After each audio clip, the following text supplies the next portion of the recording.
fight, a reformation for gentlemen.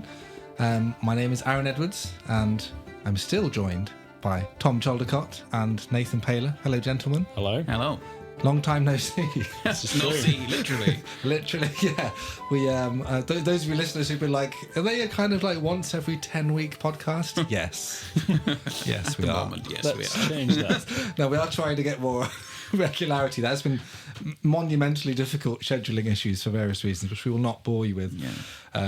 We were abducted by aliens. Nathan was operated on Mars by Elon Musk. At least 3 I had times. a child, you know. It's No, you do have a legitimate 2 lies child. and a truth. Guess which one? That's right. Yeah, that's right. I have a child. So that's where we've been. But that's not where we've been. We weren't on Mars. Just to clarify that, Tom has had a baby. So congratulations, Tom. Number five. Number 5. Yeah. Brilliant. Catching up. Well, I tried. Yeah, it's good. Doing your duty to save the world from extinction, save the human race, and then aliens really would need to come and take over.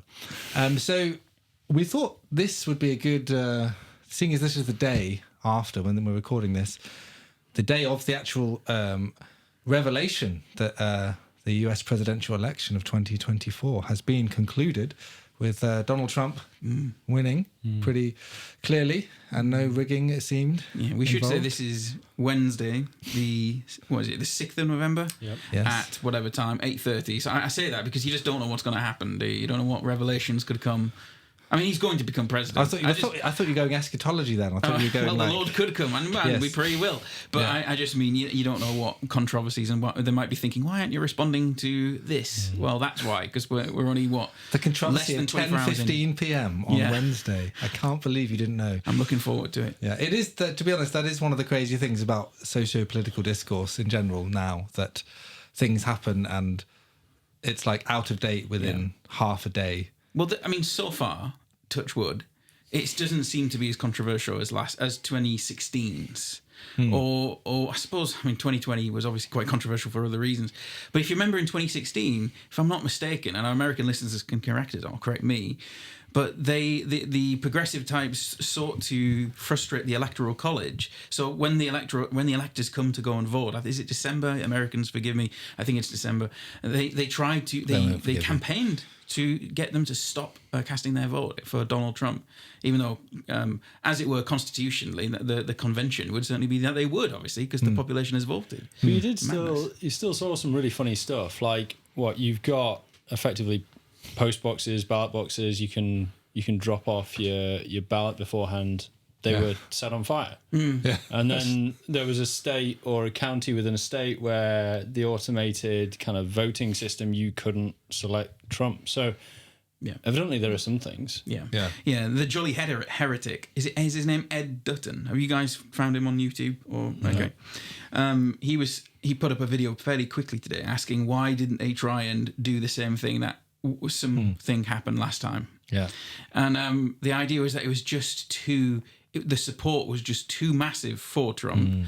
And conversely, Kamala was just too much of a clown. No, Too big to rig. Too big to rig is exactly the thing. So, which might explain why it's been actually quite an easy transition, like a normal 2016 transition, and not like 2016 in that there isn't the same kind of screeching. Yeah. There's lots of crying and tears. It speaks more to the despondency of the left, I think, in America. They ran out of energy after just 4 years. Yeah, they've received the death blow, haven't they? Yeah. And obviously with the Biden thing, even if they'd planned for Biden to fall apart the way he did, I don't know if they did plan that, but whatever, the conspiratorial...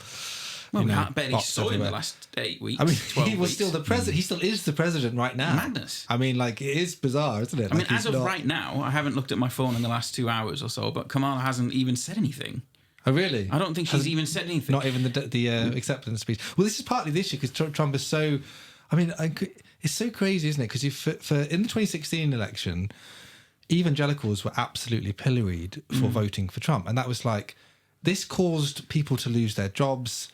They stepped down from roles and things. There was a guy who was leading a massive college, Gregory Thornberry, in King's College in New York, which I don't know if it's still going. It was on the brink of falling apart at some point. But he went completely bonkers and went liberal, started doing podcasts with that super discerning psychologist guy in America. What's his name? Throckmorton. Oh yeah. So I was like, okay, because Gregory Thornberry was he was mentored by Al Mohler, and he was the youngest president of a seminary in the US in US history, and so he's this kind of bright new thing, had a really bold vision for cultural engagement at the heart of New York and stuff like that, but as a conservative, and then he's kind of gone Rob Belly, emerging illiberal. Trump but derangement, it was Trump that did it. It was because TDS. That college had to be pro-Trump, and he was like, I can't keep talking to donors and have to like tell them I'm super pro-Trump because I think it's completely outrageous. So remember how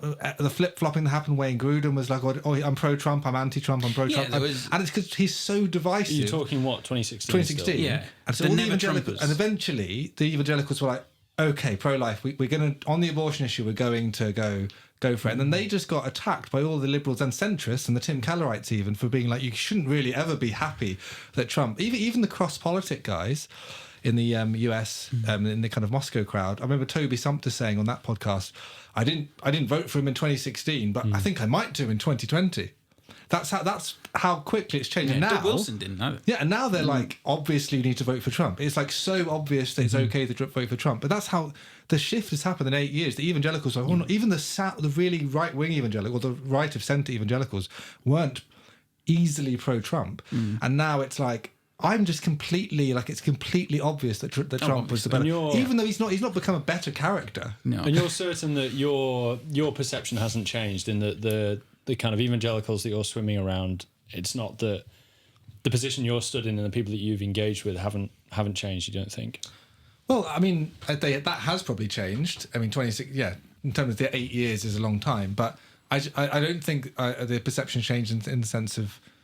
Yeah, the people I've observed, because like I said, cross-politic guys have definitely moved from, even they weren't happy to vote for him, and now they're going. And I don't mean to say that everyone, that means they're all saying Trump is a moral paragon or something, but they are saying this is objectively good. And actually, a lot of the responses today have been things like, we deserved Kamala, and it's God, that would have been an appropriate judgment on our nation, and it's God's grace that we have Trump.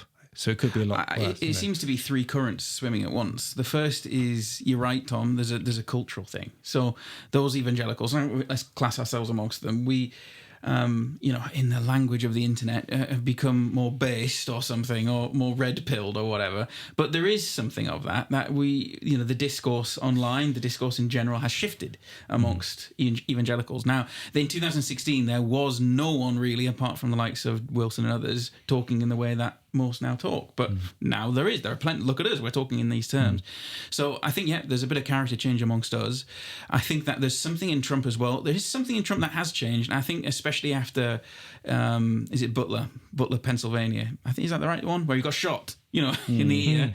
I think that made a big difference. I think that maybe we're not talking a long-term cause here, but just generally, I think there's something about Trump that has been more savvy over the last 2 years. There's something about him that's been more controlled. He ran a really tight campaign the last however many months.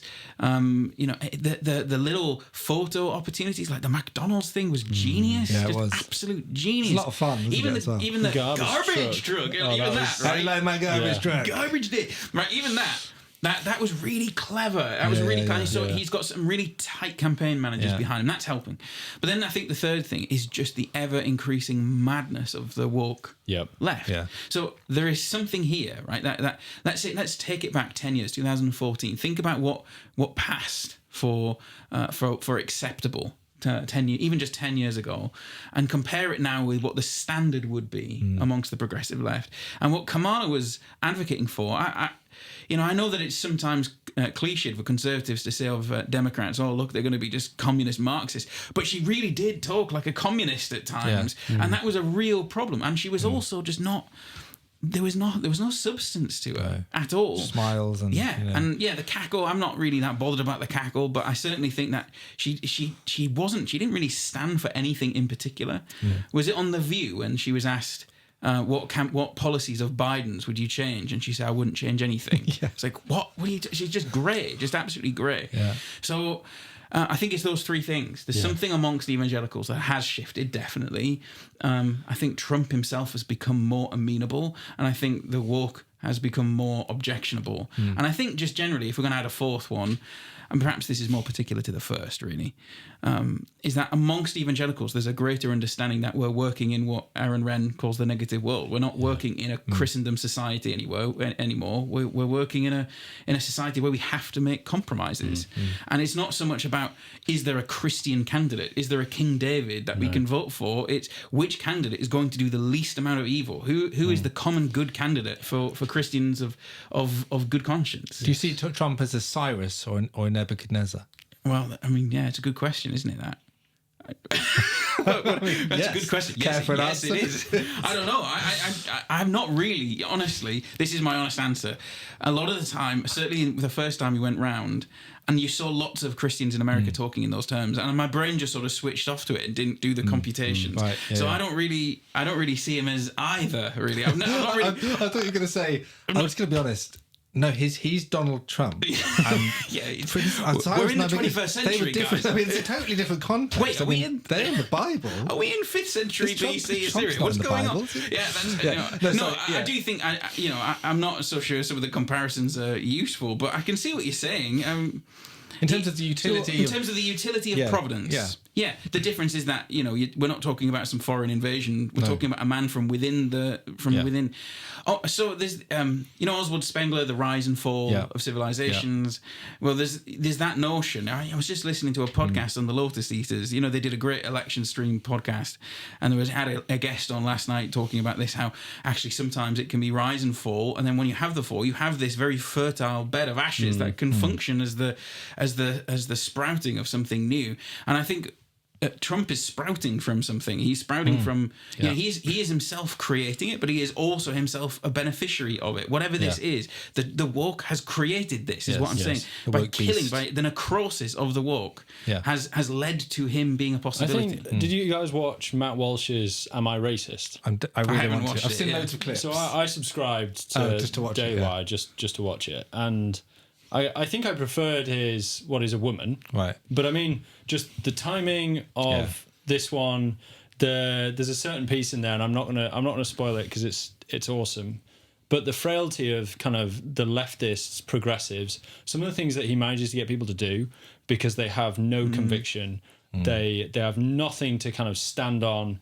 It's hilarious. And like I think we're certainly seeing some of that, and that was just an encouragement to realise kind of, there evidently is a large group of people who are thinking similarly. And I'm wondering, we're talking about Trump a lot, we're talking about the States, we want to be talking about people in the UK, and we want to be engaging with the UK. Now, to kind of nail our flag to the mast and state that we'd all vote for Trump in this room, that's a pretty brave statement to make, being Brits. Now, what does all that do? The stuff that we see in the States, what does it then do to the UK? I think of, you look at Tim Farron, and I have no idea, and I've no doubt that he's kind of tearing his hair out that Trump's in and the rest of it. But like, that is what evangelicals kind of foresee as, these are the people that we should be voting for, but that's not it. And we see that shift as we've said, we see that shift in the US.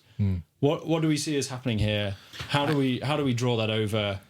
Yeah. No, that's a huge thing to go. Let me just quickly finish off the Trump thing before we cross the pond, because I think that is where we need to go for sure. We need to get on the galleon and come back from the eastern seaboard back to the homeland, the true homeland of the US. But I think, like, to your point on the Matt Walsh thing is an example of how many people have come out, the woke beast pulling people out of the woodwork, like Elon Musk, for example.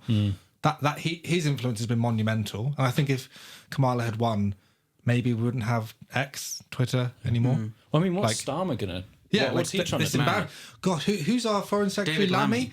It was so hilarious. I mean, like, I saw that the David Lammy thing was like, So it was something like, he was like, they're our special ally. We're so encouraged, looking forward to working with you. And then someone was like, you called him a neo-Nazi sociopath. Yes. Like, last week or something. I don't know when he did it. And it's not just Lammy though. It's like it was most of so the embarrassing. it was most of the cabinet members. This is a judgment. So this is on this is from the Spectator, Yeah, go right? on. So I was reading this from the Spectator. I won't read all of them by any stretch. Keir Starmer on the 19th of June 2018. Humanity and dignity, 2 words not understood by President Trump. Angela Rayner, Deputy Prime Minister. Rayner applauded, quote, all the activists and organisers across the USA who worked day and night and fought Trump's voter suppression. This is Wes Streeting, Health Secretary, 2017. Trump is such an odious, sad little man. Imagine being proud to have that as your president. And of course, David Lammy. That as your president. Yeah, 2017, David Lammy. Trump is a racist KKK and Nazi sympathiser. Wow. Well, They're jokes. Yeah. They're This- absolute this- jokes. This is exactly the problem. They're like the progressive left are so myopically stuck in their own ideological sort of warped worldview. They don't see it. So that's why they respond to Trump in the kind of ways that aren't even technically liberal, tolerant, inclusive. Obviously, we've been saying this for like about 10 years now. You're far less tolerant than the people you're attacking. So the Trump derangement syndrome thing, but also like to the why am I racist documentary, the Matt Walsh one. The clip I saw of Robin D'Angelo, whose work obviously I've engaged with a bit and talk about critical theory, and she's the one who sold so many books. All the people who ran the CRT seminars, the critical race theory seminars, would read that book. And it was the one which said that white people, when they are accused of racism, they tend to respond with a particular behaviour. Here's a list of behaviours you will get from white people when you accuse them of racism. One of them is rational argument. So it's like, That's you're just racist. That is just racist. You're racist. Well, I Welcome. mean, Can you give me some evidence for that? That's classic white racist. But You there's would other always comments in rational- there that are like, we should remove.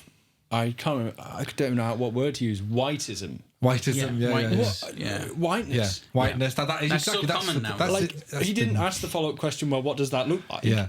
Yeah. You know? Stretching out the whiteness. But the funny thing was, the clip I saw was so funny when he was he offered to pay reparations to a black guy in the room, and then he asked Robin Yeah. if she'd like to pay reparations out of her purse. Yeah. That's brilliant. she I was need to like- watch I this. mean, she Like- and she does. Does she actually do it in the end? I can't remember. Because I saw it in the clip. She said, "Oh, that was really weird." Well, I fair didn't- play was to her. weird- I mean, at least she was weirded out by it. She said, "I don't know if that's appropriate for you to do that because it's like you need to paternal watch or it. something." You need But to it's just, watch it.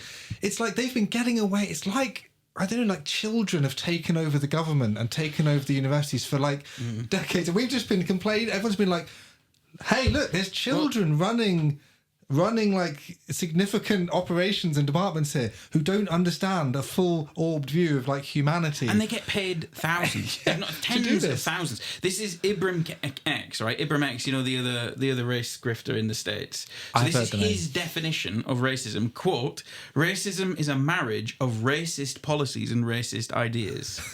Right, guys, just wait a second. Right, if anyone is wondering what the problem of that is, please start classically schooling. You know, that it's really, really important because we know what a logical fallacy is, a tautology. Racism is a marriage of racist policies and racist ideas that produces and amazing. normalizes racial inequities. That's What does that mean? What does that even mean? It's word It's salad amazing. nonsense. Yeah, but Nathan, they- what colour is your skin? Oh, darn it. Oh, sorry. So you would Yeah. say that? Isn't it Voddy Barkham Racist. who isn't it, what does he say again? Ethnic hermeneutics or something like that, where you can only read something appropriately or say something legitimately if you happen to be of the right ethnicity.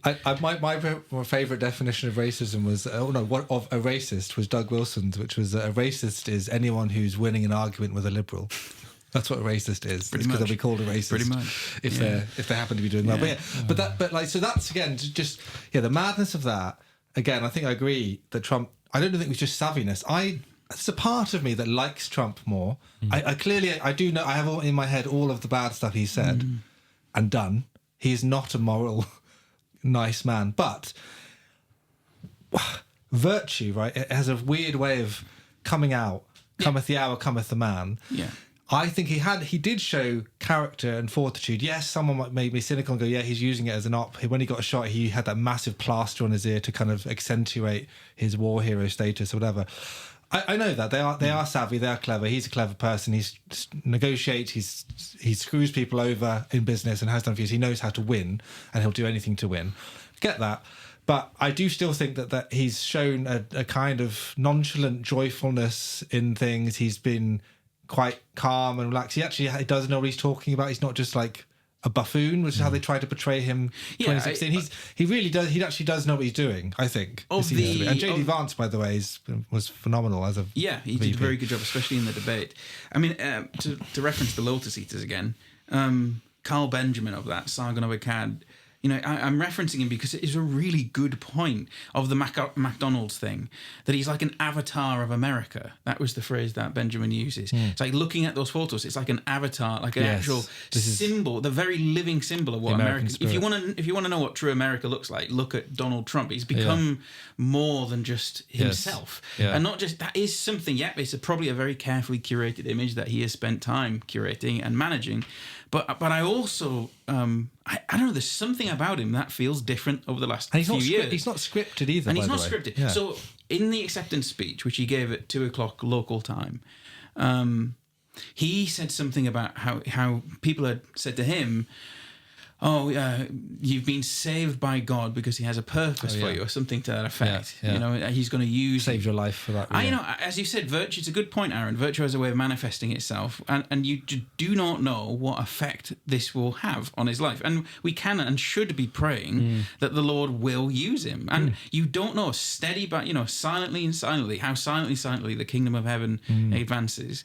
And in this, you just don't know what the effect of nearly dying will be, what the effect of being surrounded by people who are telling him this, and presumably being very vocal about Christian logic and Christian faith. You just don't know. I don't think he's a Christian. I'm not suggesting that he is, but do I believe that he is?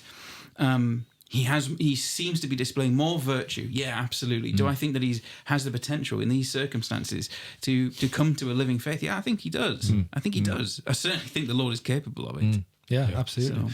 And so then to get on the galleon and hop across the pond, the effect on manic British people who have no idea of why these things matter. I mean, it is intriguing. You say you watch the Lotus Eaters. It tells you something anyway. How I think this is the most interested we've been in the US election on this side of the pond, but we always are to a bizarre degree. It does show our kind of the fact that we are sadly a kind of vassal of the accidental empire that is the USA, and no one cares about elections in lots of other countries to anywhere near the same degree. The Americans weren't that bothered by the UK election, obviously, and it does show something that we are beholden to what happens in America. We've talked about that before, haven't we? And it the kind of, what is the sneeze, and they sneeze, we get a cold kind of thing. But it does still highlight the significant differences in US and UK identity. I think Trump has affected the politics over here anyway, isn't he? Just by being who he is, by being the divisive figure who he is. He's like a planetary object. He has a gravity all of his own. Yes, and not only because he has to, like we've said, relate to our politicians, most of whom said bad things about him. I think that even happened with the Conservatives, didn't it?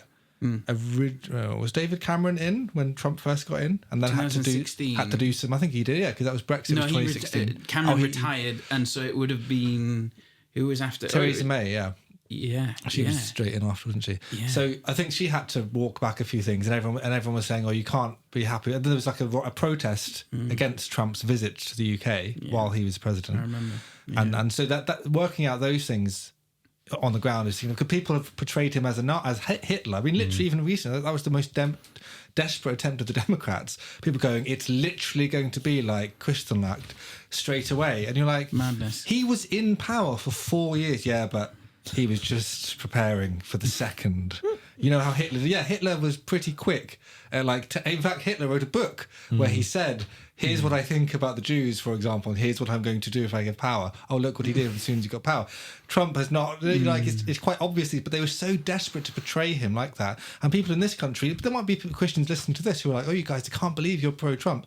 If that's how you think, you really need to check your...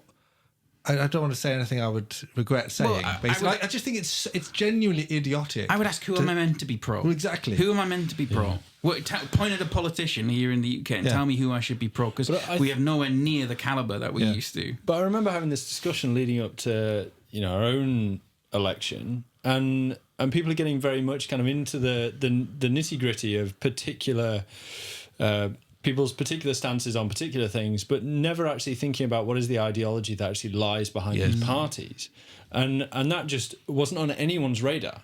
Yeah, and I mean it's those things that we need to be dwelling on. Like, is Trump is he at least kind of operating within the laws of God? He actually is. Like, are the Democrats? Well, no, they're trying to control absolutely everything, manipulate the whole lot, decide that a man is a woman. Like, you can it's day and night. I mean, the thing is, someone will go. Obviously, there's people who are base Christians who obviously didn't vote for Trump because of he has gotten worse on pro-life issues. So, is he within the laws of God in relation to life?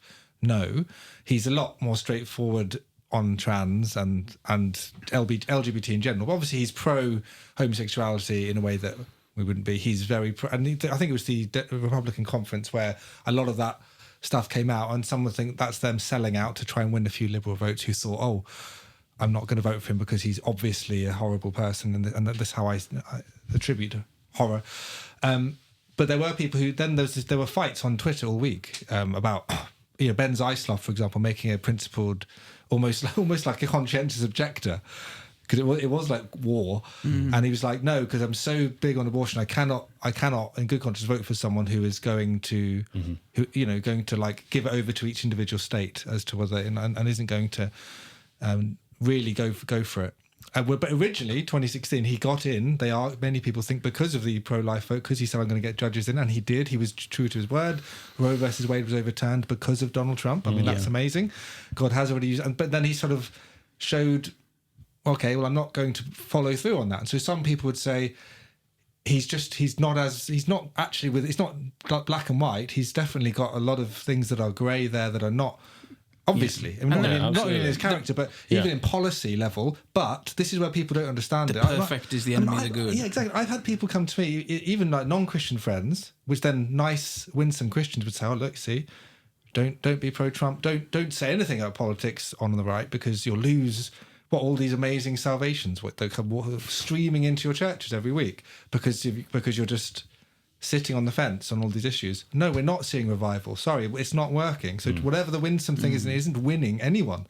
If you want to win, actually winning souls, go and actually act like Wesley or Whitfield and actually see something happen. Yeah. Not what we're currently. This kind of Keller winsomeness has just been a complete nonsense. Hasn't actually helped grow the church in any significant way or change the culture. The culture's just changed us. Yeah. But I've had some non-Christians come to me on Facebook, for example, and go, "Hang on. Please don't tell me you are not anti-Trump." It's not even like I'm not even going out saying I think Trump's an amazing, wonderful person. We've said some nice things about him here, and he's grown on me a bit. But I've not come out going, he's just a wonderful person. Jesus is with him in every respect. No. It's just not being anti-Trump in public is enough for people on this side of the pond to think you're crazy and not a real Christian. Even I mean, just think it's almost become like a matter of orthodoxy. Yeah, I think it speaks to something here that I don't think the Americans will be surprised to hear does exist. Unfortunately, there's a lot of anti-American snobbery amongst some English people, especially amongst English liberals, I think, more than anything else. What do you look? You look across the pond and Americans have gun rights and they have health insurance and they have all these things which so many of the intelligentsia here would sneer at. Now, I'm not even commenting on those specific issues. I'm speaking more to the cultural mindset of the English liberal that will look down, weirdly look down on the American. Now, we will have our criticisms or concerns about American culture in one way or another, just as they would have of British culture or English culture specifically. But I am still happy to say that I love America, and I think it's got a wonderful heritage, and I think that I am pleased for America and my cousins across the pond that this has happened. I don't look down on them. I think that they have their own way and their own customs, and that is their right. It is like it's often been said that an American shouldn't criticize the monarchy when they're here, and an English person shouldn't question gun rights when they're over there. And it's because we do not understand each other on these two things. And I think on that, I was kind of overhearing a conversation. We were chatting about the assassination attempt on Trump. Which one? The first one. Oh. So, and then someone was like, well, isn't he pro-guns? So this is a Christian. And then alluding to the fact that it's his own fault for being pro-guns, and this this is there for. I mean, his own I'm all for being responsibility. pro-gun and pro-monarchy at the same time. And that's, that's so good. You know, have some gun rights and monarchy. All But for I mean, it. I think it Kind just of go underpins together, that in the UK, and I was chatting to an American about this recently, like trying to communicate to the Americans, and we've got Americans listening, like this idea that the average Brit is staunchly against guns. They think they're just super dangerous. Evidently, this inanimate object on its own in isolation is just going to kill loads of people. There's nothing good for it, and that they're terrified of it, and they just can't understand it. Like, it's just labelled as stupidity on the Americans' part, and you can't even have a rational conversation with people about why guns might be a good thing. It's the managerial culture that processes everything in terms of really utilitarianism, utility. Does it produce a good? Does it have an effect? If it doesn't, we should do something about it. The government should get involved, ban this sick filth or whatever else. What I'm getting at is that the English mind increasingly does not think in terms of principles. Yeah. It is what we have seen here, and this now does connect, I think, to what we're talking about. What is going on here? Well, we are talking about a loss of confidence in civilization. That is what's going on. Yeah. What Trump represents is a boost of confidence in Americana, in American history. Make America great again. It's a wonderful expression. It's so, in terms of PR, it's amazing. Yeah. Many would sneer at it, or you're suggesting that America was great once, and okay, whatever. But it captures something. It captures a confidence in American civilization. Who here, even Nigel Farage, who here can capture that? There's no one. Because even Nigel Farage is like being slightly loose on some things now. Like, I have certain questions and concerns over him. And there is no one here who's willing to really go, and I don't just mean in the British sense, I mean in the English sense of who we are as a people and who we are historically. And it's amazing that we have an adjective as part of our name, Great Britain. Yeah. Like we self-describe as great in the name of our country, which is, I think, it's quite cool.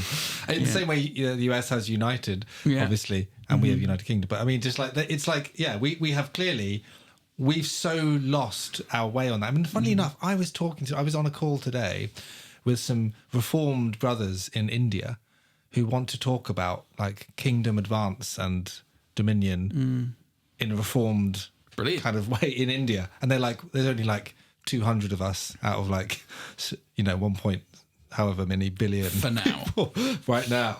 And so like, we don't really have that many people to talk to. So can we talk to you about these things? Desperation. And, and it's like, and it is amazing, but talking to them about British imperialism was really interesting. Of course, they're going to have more based views on it, which was encouraging. Like, because I said here, we are taught, British Empire, all things of imperial history are just Nazism, basically, just in another form, because we invented concentration camps and the Boer War, therefore everything we did is like tainted with that, and everything else, and we owe them like several. I remember having a colleague at Cliff College who used to tell me how much we owe India, trillions of, and I was like, really? Based on one economist calculating, and he was a Marxist. And anyway, this is how many trillions. So literally, there'll be people actually campaigning that Britain needs to pay them trillions. And it's like, okay, so India, in and of itself, without any involvement from foreign influence, would have just created that amount of wealth on their own.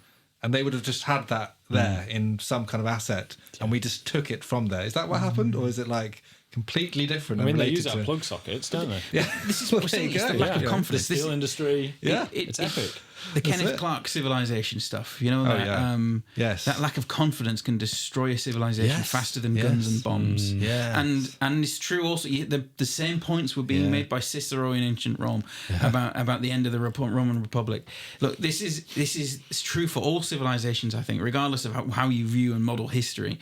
As soon as you start to lose confidence and actually start to think of yourself as the bad guy in the great drama that is global politics, you don't need an outside force to bring you down. You're doing it yourself. And again, what Trump represents is that boost of confidence. And so suddenly, however many is it, 51 million people voted to say, no, we're not actually horrendous, and we can be something good, and we are something good.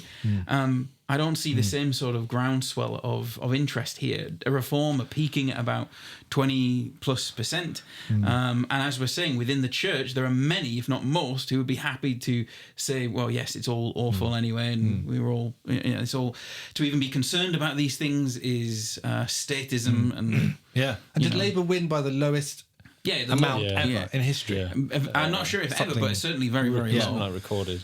Yeah, and I mean, this is the kind of links into the thing I don't know if we've talked about before, but when I've talked to Americans on podcasts and things before, and discussed the kind of culture issues, and they ask how are things in the UK, I say, well, one of the significant differences is that, let's say, evangelicalism over here, we are downstream from America. We have our own tradition. There is British evangelicalism has its own. There are good things about it as well. There's loads of bad stuff about it. There's things that we're informed by our culture, and everything that's the worst aspects of British culture are writ large in terms of like the reticence, the nuancing to the point of cowardice and things like that. So if American evangelicalism errs in being too literal and maybe too propositional in the way they speak, everything becomes laid out very clear and straight, the same way, almost like the way they design their cities.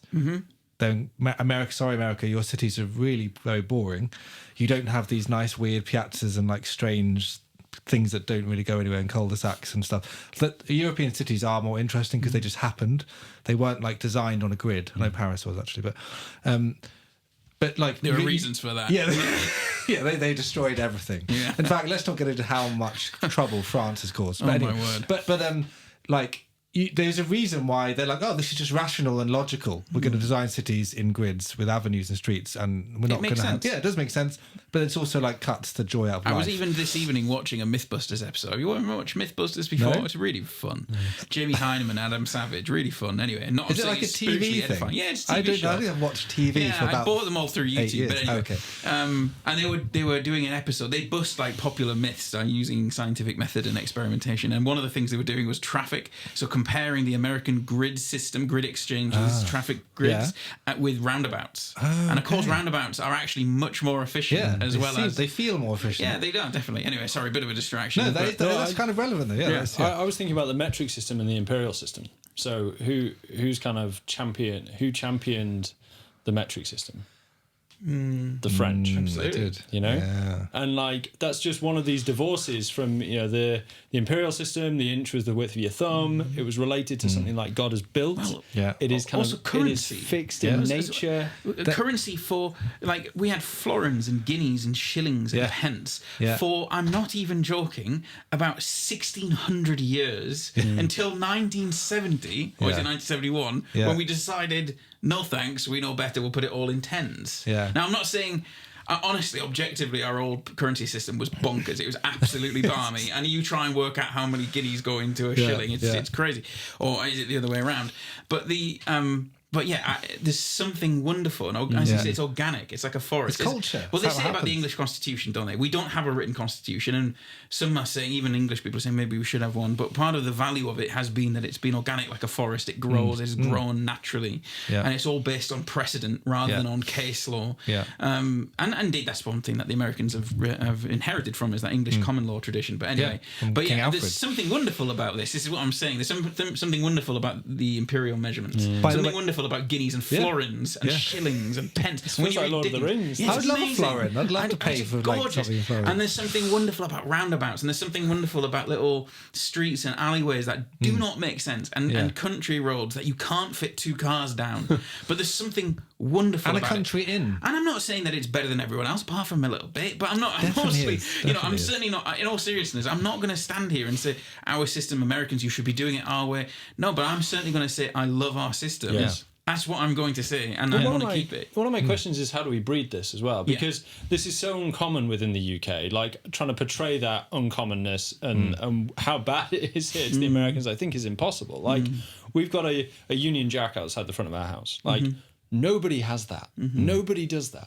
So what are the other things that we can be kind of, I'm trying to think through. What are the other things that I can be doing? I put a flag up for Remembrance Day the other week. And like, how can I be breeding these things and causing a love for my country? And it might feel a bit artificial at first, but like, I want there to be this desire. And that's good. And one of the reasons why people frown upon that, it's actually, I don't think it's actually the Union Jack that people are worried about. It's the English flag. Like, so you'll probably get less flack for the Union Jack because at least it looks like Emily Thornberry from London, from Labour Party. Do you remember that? Do you remember this moment? Oh. The Labour Party, I think it's Emily Thornberry. Correct me, guys, if I'm wrong. But she posted onto social media. She posted a picture of a house, this detached, sorry, not even semi-detached. I think it's like terraced house, from which there was an English flag flying out the window, and then there was a white van on the drive, and she mocked. I can't remember what the exact phrase was. It's something like you can tell what kind of politics of the person living here. Yeah. So, and she got roasted for it, but it just shows the sneering, the self-loathing, the oikophobia. It's just even during the the Euros, the European Championships football, in the summer. In London, the cab drivers were told they're not allowed to have English flags, which and it's very traditional for England fans to have. That is the time you're allowed to have the St George's flag when England in football are playing in a major tournament. That's kind of allowed, and then you're not allowed to keep it up. Otherwise, you're a racist. Apparently, outside of like June every 4 years. Didn't they push back? Because I saw that. They just did it anyway, I think. They rebelled, didn't they? But wasn't there some pushback that like there shouldn't be any flags on taxi? I don't know. I know, but they need pro-Hamas flags, obviously. Because they don't cause any division. It's like, that was the whole thing. They were like, you are literally putting... Yes. London was covered in Palestine flags, and you weren't allowed to put up a St. But notice what's connected. It's the fact that we have standards. Yeah. So if we have a standard that... Let's say, for example, we said, taxi drivers, you can fly a flag. You can fly the English flag and no other. We go, that's outrageous. You can't do that. And so many Christians would call it dictatorship or something.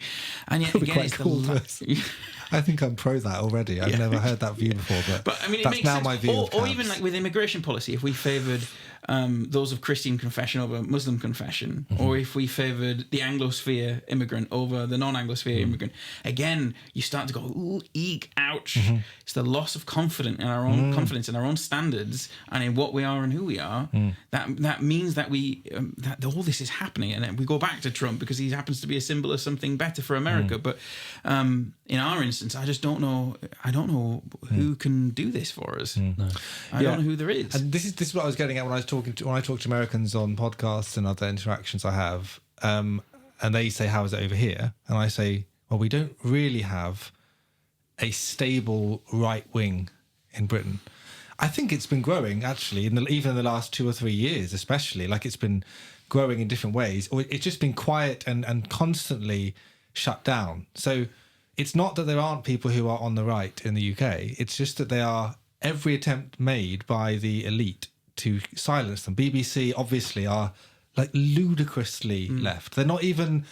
They don't even pretend to be objective and centrist in any way anymore, whether they're talking about Trump or anyone on the kind of centre right, let alone further right. Everybody who is has pretty normal views is now just called far right immediately, and that's what the government say all the time. That's why Keir Starmer, when we talked about this in a previous episode, didn't we, on the rioters in the summer, they're all far right thugs.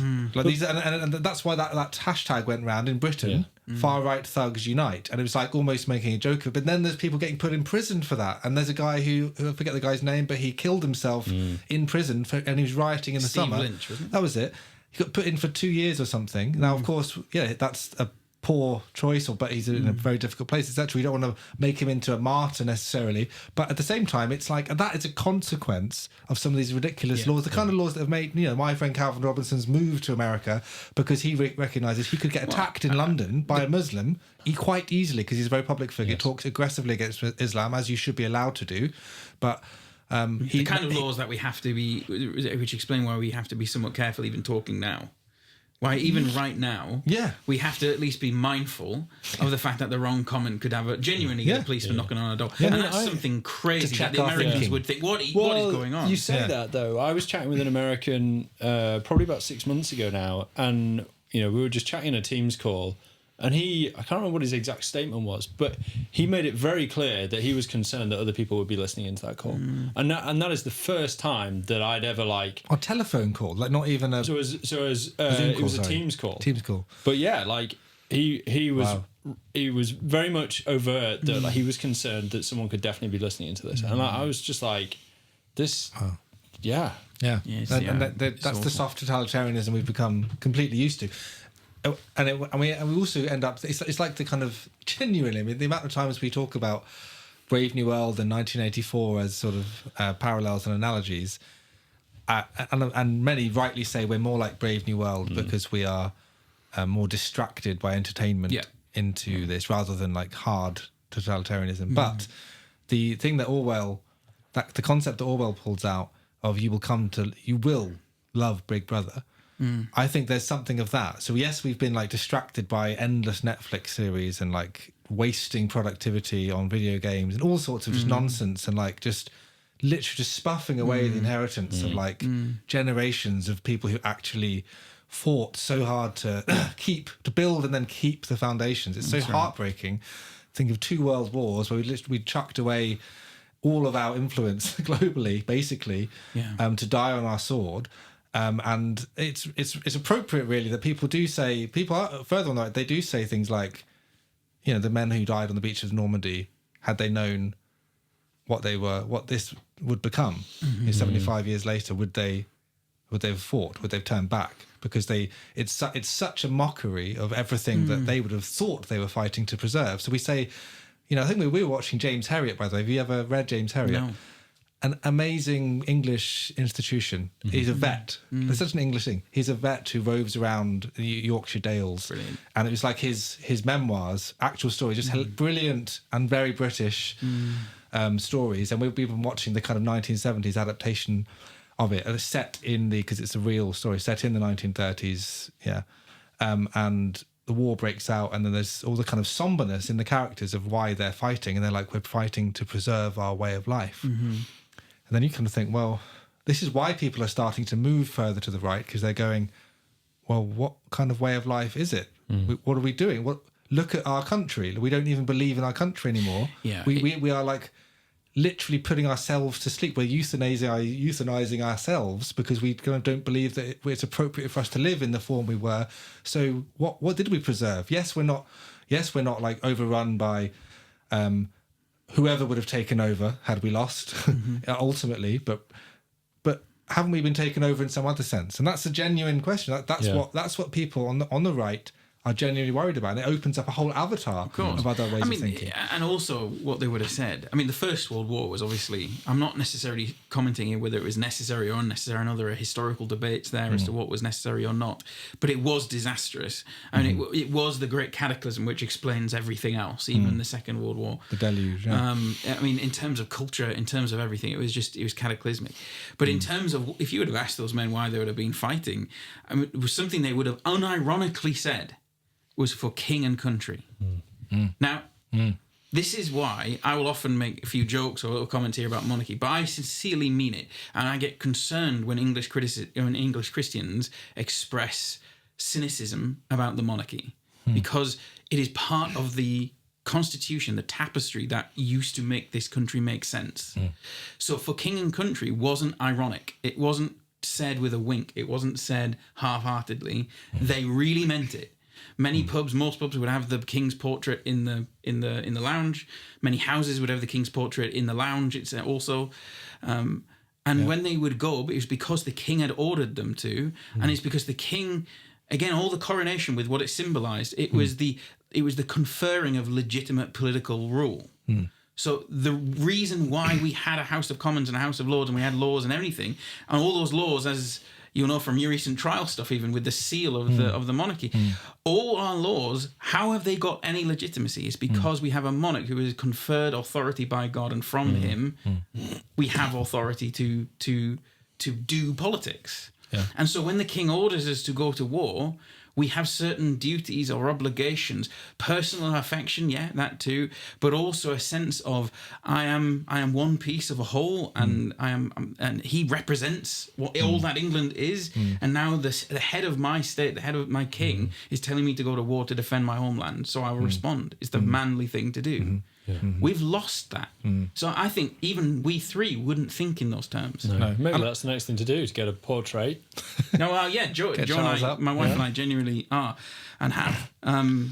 He has got a good portrait too, King Charles III, even though he's a very complex character himself, and whether he's even a believer is a question. Defender of the faiths. Yeah. But what I'm getting at is that the wincing, even amongst really based English Christians, when you start talking about monarchy, is part of the problem, and they don't even realise it. And they don't know that they've been whether you call it psyoped or just they've been influenced in a subtle way that they think that their view is completely rational, and they are the first generation, or them and maybe their parents' generation, to have gotten that. And every previous generation basically was kind of jingoistically foolish to think that monarchy had any meaning. It's like, guys, this is just pointless pageantry. They just have loads of money and land, and it's just really terrible. And actually, they're exploitative, and like it's completely pointless. We should totally abolish the monarchy. It's like, no, you're literally like just responding to the nonsense of like 1960s punk. Yeah, the monarchy confers a whole, as it were. Forgive me, guys, if this is too like Klingon and jargon, but it confers a whole. Klingon is a jargon phrase. A jargon, yeah.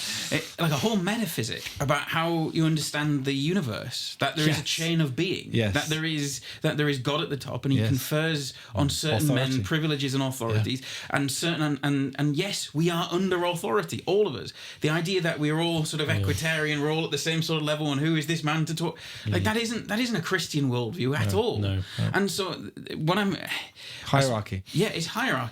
And the monarchy was the linchpin of it. It's why it doesn't even really make sense here for us to talk in terms of right and left, although it is beginning to make more sense as we become more French and more American. But it historically, it didn't make sense because that isn't how we thought of it. I didn't have left or right. We had a hierarchy of authorities, and all political discourse happened in that paradigm, not in the paradigm of France or America. And America, I mean, God bless them again, I love them, but they obviously sloughed off the monarchy in the 18th century. But and yet they still have this sort of heritage, and they still have a lot of respect for it. They really want a king. Like it. Deep down, they'd love a king. Yeah, I think they would. But they are so interested in the royal family. And they presidents are act like kings. Presidents act like But this kings. is the thing I was thinking. I've often thought this, especially looking at the absolute nightmare circus that has been British politics of the last 10 years in terms of the build up to Brexit, the Brexit vote, Trump coming in over there, and then the nonsense that has been the kind of leftward Tory party and now Labour. It like the kind of the way that British politicians are pilloried in the press and just general public discourse for anything that they do. They don't have. There's no honour. They're not really very honourable. They lie all the time. They're so untrustworthy. So many of them. The people I kind of had a bit of hope in Boris Johnson for a while because he just seemed a bit more classical. But then he's just like he was just a bit of a fraud and a bit of a buffoon as well. But I know he'd put that on as part of his kind of his shtick, whatever. But I just that they don't get the honour, and they become almost the dishonourable characters that they are seen. About how they're seen. Yet they're supposed to, like the Prime Minister is supposed to have the kind of significant power akin to, in a way, it's akin to a king with a court. But they don't really, because they have to desperately feign for votes. They have to kind of feign for their interest in this or that issue or policy. They need to get these lobbyists on side. They need to have this cabinet member. If this person on the cabinet gets a little bit too popular, they're worried for them. This person might need to be made into foreign secretary to be it's like otherwise they'll turn against them. But they're not given the honour that would be due them in a proper hierarchy, and yet they're expected to make ridiculously difficult decisions. I mean, even the Labour, the recent situation with the people having a go at hold no water for Keir Starmer, but like I think he's unfairly treated in the sense that for him and his wife and the kind of stuff they're saying about how much money they're allowed to spend is pitiful. Like they don't even have a coffee. I think it was Liz Truss, one of our many short-lived prime ministers. She said the coffee in 10 Downing Street was like really bad. It was like embarrassing when you'd have a foreign diplomat go over because they're trying to save money all the time, though, wasn't he? Who was was nailing Boris Starmer for like spending $8,000 or whatever it was on wallpaper. But we have a almost pathological problem with politicians in this country. And don't get me wrong, many of them deserve it. Well, it's their hypocrisy. I don't have an issue with spending $8,000 on wallpaper. Actually, they're all hypocritical, but it's just kind of like it's like it's the lack of honour in the system. It's the fact that they have to show themselves to be like living almost in a frugal. Like maybe it's a post Boris did an amazing thing. job of that. You compare Boris and Starmer with like the kind of free dresses and the rest of it, and Boris looking a bit like a tramp. That's true. Yeah. If you watch interviews with politicians from the 1950s, it will shock you. I mean, talking in the UK context, the amount of deference that is paid, and just generally the tone is totally different. Yeah. Rather than it being this sort of, I know you're wrong and I'm going to find out how you're wrong, it's more of a case of a genuine conversation. Now, there are loads of arguments. I remember watching shows and reading things in the 90s and noughties about explaining this, like the myth that, the boomer myth, as it were, that gets taught. And I think there's some truth to this. It's the Prothero affair in the late 60s that smashed a lot of people's understanding of politicians, in which he was found, I think I'm right in saying it's Prothero, yes, I'm fairly sure, in which he was found to be sleeping with basically like a page 3 model. He was a member of cabinet sleeping with a page 3 model, and it was incredibly the Americans scandalising. know what page 3 is. Yeah, good point. The Sun, Scantily page 3 clad. tabloids. Yeah, They don't have page 3 anymore. they do don't have They've that got rid of it. anymore. Yeah, and even the American newspapers are faring too well, are they? But here in the UK, we still have them, and up until recently, on page 3 of the Sun and on the Mirror as well. No, I think it was the Sun. I'm glad that we don't know this information. It was like it was the kind of working class paper. So guys with a white van, would probably have a copy of the Sun in their sort of windscreen. And we're not at all defending this, but it's how it was for many years. Yeah. Anyway, so he was found with that. So the argument is, and this is the reading of it, it's from about the 60s that things begin to shift in more ways than one, but not least in how we treat politicians. And you're right, there's been a lot that's been bottomed out of how we understand politicians, of how we understand hierarchy, of even the other day I was watching, what was I watching? What was it again? It was like concert, like the Smiths in concert and other like punk rock acts from the 1980s. And of course there'll be the classic anti-establishment anarchist sort of message. And I remember thinking they're still inhaling this air of Christendom. They don't even realise it, and they don't know what they're doing as they're chipping away at the walls with the hammer. Yeah. They don't know how long these walls are going to, eventually they'll just break, and when they break, it's gone. They have no idea. But the world that they grew up in was a world that, it was only in the 1930s that a lord in the House, I've said this before in a previous podcast, haven't I, that a lord could be tried by his own peers rather than a normal court of law. That's madness now, that you would have that sort of world at all. But anyway, I'm going on. But we're told to, respect our leaders. I was thinking the other day, I saw a meme with Starmer on it, and it was you can kind of guess probably. You've got kind of a Willy Wonka poster, and you've got various people superimposed, and the text has changed slightly. I thought it was pretty funny, and I sent it to a friend, and on reflection, I'm like, I'm doing exactly what you've just said. Like, I am belittling the position that they hold, So I think in hindsight, I probably shouldn't have sent it. I shouldn't have, and how do we honor those people? And this is kind of I think this potentially leaks onto a slightly different conversation where kind of we're looking at memes being shared, we're looking at kind of people on the right, and we find it easy to kind of pander to the left, and we kind of slope down to the left because the road to hell is nice and wide and easily followed. Soft underfoot. Whereas the people on the right, we're quick to fight with them. Yeah. I was actually chatting with a friend, pastor of a church yesterday, and we were kind of chatting about this kind of briefly, and he made the interesting observation. This isn't a blanket statement, and he said that, but wherever the world thinks everything bad is happening, there's probably truth in there. In that the world's default is very much to, let's make sure Christ and truth is belittled as much as possible and not attractive. So there's something over on the right. Yeah, there's bad stuff there as well if we go to a certain distance, but there's truth hidden in there, and we need to be engaging with those people. And you've also got the irony of kind of, seeker sensitivity. Well, where is the seeker sensitivity? It's always to the left. It's never to the right. If you were to somehow map how, this isn't really possible, but if you were to map kind of the degree to which you can be seeker sensitive to the left and the degree to which you can be seeker sensitive to the right, the left, it would look fine, at a 10, say, whereas a 10 over here would probably look like someone who might get accused of being a Nazi. Yeah. And how do we engage with those people, and what does that look like? Yeah, that's really, really, and that is the key question of our time, actually, I think. And it's something that, again, people over here, many British Christians, I mean, if they haven't turned off already, evangelicals over here, because they're you're talking about politics and we're all pietistic, so we don't think that matters, and Jesus is the Well, they would say Jesus is the king, but they don't act like it anyway. But so it's the issue of reaching the right is something that's been like on my other podcast, moonlighting on my other podcasts on Pod of the Gaps. The last 2 years in a row, when Andy Bannister and I do our kind of like, what are the challenges facing the church this year? I think 2 years in a row, my number one has been we need to work out how to reach the right because it's growing. And I said there's no coherent right over here. There's no solid ground right over here in the way that there is over in America. There's a Christian right as well as a political right, and they are different, but they overlap a bit. Here it's pretty chaotic, and there's all these kind of obvious. We're all terrified of the far right people, and we just demonize them and stay away from them. People are just growing in those circles.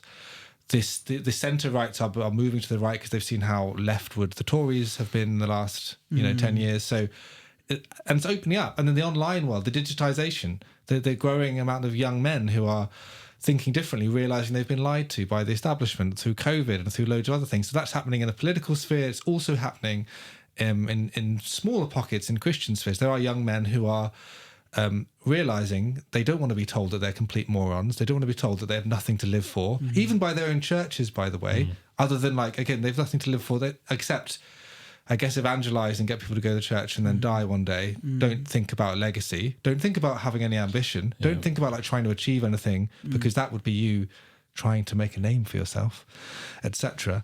And that would be the worst thing you could possibly do. So you could either go to church or you can just not go to church like most of the other men, and then just you live on video games and Netflix and fast food and see how you fare. And that's why men are committing suicide at a ridiculous rate. And so it was interesting that, by the way, to harken back to Trump briefly, I only clocked it. I didn't realise why YMCA was being played. That was like his theme tune at all the rallies. Did you know that? Like no. Over here, we associate that as an LGBT song. I presume that's them annexing that, or maybe it's him trying to say, "Hey, I'm okay with LGBT as well." I don't know, but the YMCA song, I was like, I think I get it. They obviously were very savvy. They've realised we need to reach the disenfranchised young man. Young man, there's a place you can go. Young man, when you're short on the dough, whatever, and there's no need to feel down. Like that whole, I was like, this is a weird, it's kind of a fun camp song for them to do at a rally, but it's also like they have definitely done market research and said we need to reach the young men. And who did they reach? Yeah, exactly. Those are the ones who came out and drove. Absolutely. So that was a quite clever bit of like we need to do. And originally that is what the actual, before the YMCA was taken over by the LGBT brigade, whenever it was 70s. It was set up in the 19th century in order to reach young men who were disenfranchised and who needed muscularity. It was like at the heart of muscular Christianity, the Young Man's Christian Association. And so Christians were at the heart of reaching men at once upon a time. They set up, by the way, a good deal of the football clubs in this country, which are now massively influential still to this day. Christians, those churches were involved in that. They realised that God had made men with a purpose. You think of Tom Brown's School Days, my favourite book that I read to my young son. That was like how young British public schoolboys were, many, even if they weren't in public school, were brought up on those kinds of muscular Christian values that Thomas Hughes was writing about, that Dr. Arnold at Rugby School was the purveyor of. And it's very powerful. That sort of was the heart of how men were forged in this nation. And it was significant. We don't have that anymore. We have we have them being completely shut out and pushed to the sidelines. And fed the pap of like, just you will like it. You will like Big Brother. You will like being basically a serf, and that you don't actually get to really be any kind of. You can watch the movies. We will let you watch the movies, but actually we won't anymore. We're going to infiltrate them and have women being the heroines, like beating up guys that could never really happen. And we're going to have constant like co-heroes, so the man never really gets the glory because we must bring down the male. It's boring, isn't it? Yeah, exactly. I mean, and it's incredibly short-sighted. This cannot last forever. No. I mean, those two things are connected. I do honestly think your point about the church needing to reach the right is an incredibly good one. I've heard you say it before, and I've remembered it since. And those two thoughts about reaching the right and reaching men obviously are connected, not least demographically in that many young men are turning conservative, but generally they're connected by the attitude on the other side. So why is it that the church doesn't want to reach the right? Or why is it that the church doesn't want to reach men? It's in both cases because they see in young men and in the right something beyond the pale. So they don't want to reach the right. It's not like it's, I'm sure the obverse of your point, Aaron, is that they will very happily reach the left because really that's where they are anyway. Exactly. And really it's not actually reaching the left, it's the left reaching them. It's not a sacrifice. Exactly. Yeah. But they don't. The reason why they would say to you or to us, we're not going to reach the right, is because they see it as beyond the pale, not worthy of anything more than rebuke. Yeah. And in the same way, young men, the way that young male culture, toxic masculinity, all that nonsense, they will see nothing in it worthy of anything beyond a rebuke. Yeah.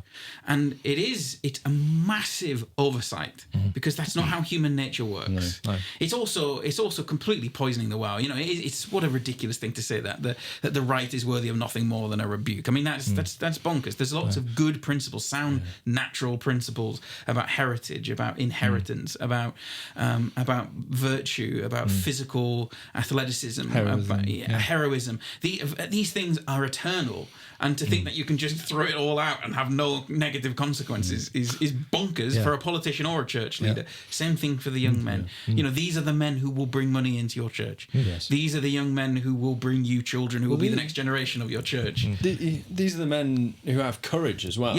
Yeah. So I mean, I can't remember who I was listening to. Probably someone in Moscow, Idaho, chatting about how the currency of the day, kind of within, I don't know, maybe based Christian circles, is becoming courage. And now that's fantastic, but there's a couple of issues there. One, you need to be able to kind of know what to do with the men who have courage and engage with them and steer them. Yeah. Like if you're not going to steer them, what you're going to end up doing is they're going to end up kind of perpetuating this courage. They're going to chase like how based can we get? Yeah, that's right. Exactly. To a point which is genuinely dangerous. Yeah. So if you're going to completely ignore those people, that's where you're going to end up. But like as you've just said, Nathan, like if you can kind of harness that and steer that, and work with those people and encourage them to grow, and point their kind of courageousness in the right direction, like you're going to do loads. Yeah. I preached a sermon recently at Watchorn Church in Alfreton. That wasn't a plug. I was just giving you context, but feel free to come. That was the ultimate plug. Services at 10:30. Nathan Paler preaching on the 17th, on the 40th. I'm actually preaching this Sunday, but anyway, never mind. What am I saying? Yeah, so I preached recently on 1 Samuel. We're going through 1 Samuel, which is a great book, by the way. Lots of masculinity, lots of heroism in that book. It's a really good book for leadership principles as well. There's loads. Yeah. But one of the things is 1 Samuel, I think it's 1 Samuel 5. That was a very masculine 5. Yeah, that was a very masculine, very rugged high 5. Rugged 5. Yeah. Anyway, but young boy Samuel, who wears the linen ephod, and he does this in imitation of what he sees amongst the priests. And I made the point in this sermon then, and I'll make the same point here, which is that it is very telling what you see boys aspiring towards. It will tell you a lot, because cliche for us in our generation. Astronauts, policemen, firefighters, soldiers. The ultimate warrior. The ultimate warrior, naturally. Or indeed, Power Rangers or something, fighters who... And when we played, would you not all play? I'm sure we all know this. Would you not all play that you're rescuing someone? And that... You're imitating something that you see as virtuous because it's been handed down to you as virtuous. Samuel, as a young boy wearing the linen ephod, granted in extraordinary circumstances, I know that, but he is wearing it again in imitation of older priests because he regards them as heroic. And we do not regard. Do you see the pastors as heroic these days? Not least because most of them aren't even men. But when they are men, do you see them as heroic? Do they act like heroes? Do they portray... Oh, but you were saying because they're not male. Well, sometimes they're literally not male. Sometimes they're not male in other ways. Yeah, that's what otherwise their uniform isn't male. They're eunuchs, as it were. But this is what I mean. We need a culture in which the ministry, or at least just Christian ministry of all stripes, be it a ministry in a business, a ministry in the pulpit, is seen as heroic. The men, people, the boys. Yeah, you want boys at Watchorn Church. We have Christian school there, and one of the most blessed things is hearing some of those young boys say, "When I grow up, and there's loads of them, I want to be a pastor." And we're looking at each other like we don't know how this is happening, but it's happening. Do you remember when we first did all those moons ago street preaching, Nathan? Yes, on the streets of Chester, and we had a quite a bit of a crowd. We did some fun, kooky things that would attract attention, like you kind of executing me live in the. I did come back from the dead as part of the whole shtick. It was good, but it was that we had 3 guys from a council estate who were like 14 who came up to us and they were like, how do you become a preacher? And we're like, you can become a Christian first and then we'll talk. But it's cool that you want to. And they were, because we were kind of young and they related to us because we were not like, they couldn't put us in the box of going like, you're a crazy religious person. Because part of the thing was to be like, I know that we look crazy. Yeah. And we are actually like, we're more like you than you think. And yet here we are preaching about Jesus in the middle of a city on like a Saturday morning. We'd rather be doing something else. Why are we doing it? Isn't that weird? And it was interesting that people were like confused by that, but then they were like, they did recognise a courage in it. I don't mean to say that we were like being heroic. I just mean it was like, I know what you mean. They recognise that it was like, this is not normal for people like you to do this, and we don't know what to do with that, and therefore it's weird, and we need, and like we like that though. We want to see more of it. There is a courage in it, you know. The Spirit is indwelling. There's a courage. I mean, it should be seen as heroic. Not easy to do it. We should be saying to the boys, of the teenage boys and young men, you know, the world doesn't want you. We do. The world will not even put you in adverts or in cinema. They don't care. They don't care so little for you. They won't even have you on screen. And when they do have you on screen, they'll have you being beaten up by a 5-foot woman. They think that little of you. We want to put you on the front line and we'll shoot you as hard as possible at the enemy at the face of the enemy. You want the Kitchener poster. Your kingdom needs you. Yeah, but this is what the church should be saying. We want men. It's the Justin Peterson thing, isn't it? He said, Jordan Peterson. What? Just who's that? Jordan Peterson. He said exactly the same thing, didn't he? I mean, New St Andrews, their like latest advert is very much one. You know, they are asking the kind of the left-leaning, soft, Big Eva evangelicals. We want your, I don't know, your boisterous men, your kind of your difficult boys. Yes. You know? The ones who are you're right. treated like defective girls. And maybe we can't do exactly the same thing with the right, quote unquote, because we'd first have to parse exactly what we mean by the right. But we certainly, I don't know what it looks like, Aaron. I don't know if you've got any thoughts as to what the church, that would actually look like, how the church would reach right-leaning people. Swastikas outside. Exactly. I absolutely. It's funny enough. This is really interesting. Right. So whether we have time to kind of unpack it all, but early September, so 2 months ago, basically, almost to the day, I'm giving a lecture at the Wilberforce Academy in London, and on critical theory, the way that it kind of corrupts everything and corrodes everything, and how some Christians have tried to use critical theory to their advantage. So you had the whole thing in the SBC, the Southern Baptist Convention in the US a few years ago. Of course, heroic act like from Tom Askell, etc., to challenge that. I think Chocolate Knox was involved in making a documentary about that whole thing. And that was people who were trying to bring critical race theory in as an analytical tool. We can just use it as a tool. It's really interesting and helpful. It helps us diagnose our whiteness and systemic racism, because some of those SBC seminaries were actually full-on segregationists, like not that long ago. Like in some people may be still alive, or at least grandparents' generation, when you weren't allowed to go to those seminaries if you were black. So therefore they have this guilt complex, and that's why they found CRT as this kind of analytical tool that we do need, because they actually are genuinely not believing the gospel, which is amazing for that kind of tradition.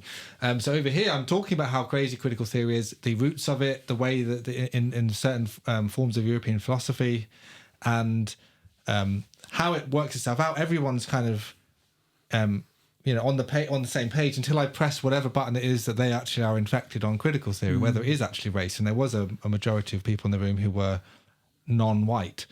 So therefore, me as a white person, then they couldn't not see my whiteness. I was like, no, you can't. And I was like, in the queue, I was really pleading with them. I was like, don't do it. Don't. I know that you're going to think, you're a white male, you're not allowed to tell me this. You mustn't believe it. It's garbage. And you think that you've been told something. You do not listen to those people. They are the wolves, and they will say this is what I would say, because I want to be the oppressor. Do not listen to them. This is poison. You want to feel like Paul with Hymenaeus and Philetus. This is gangrene. Cut it off. But it's interesting that when you get Christians who want to use it, Chris Watkin wrote that book, Biblical Critical Theory, a few years ago, which Tim Keller adored. And I had Dan Lestrange there, who was due to speak, I think, on critical race theory the following day.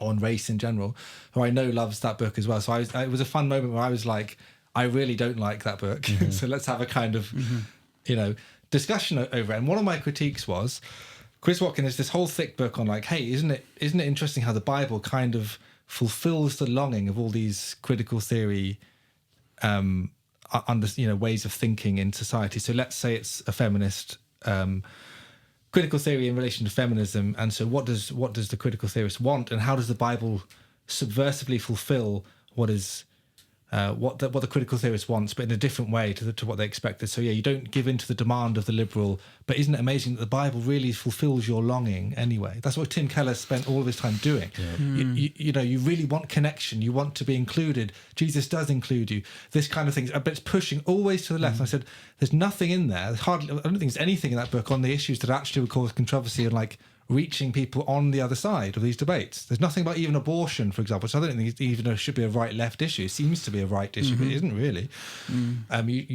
And there was nothing. I said, so if you're going to be consistent as one of these kind of what's the phrase is diagonalization. How do I diagonalize between the concern of the critical theorist and what Christianity says? And so it's building a bridge. It's okay. Be a faithful, consistent diagonalist. How do you diagonalize to Mein Kampf?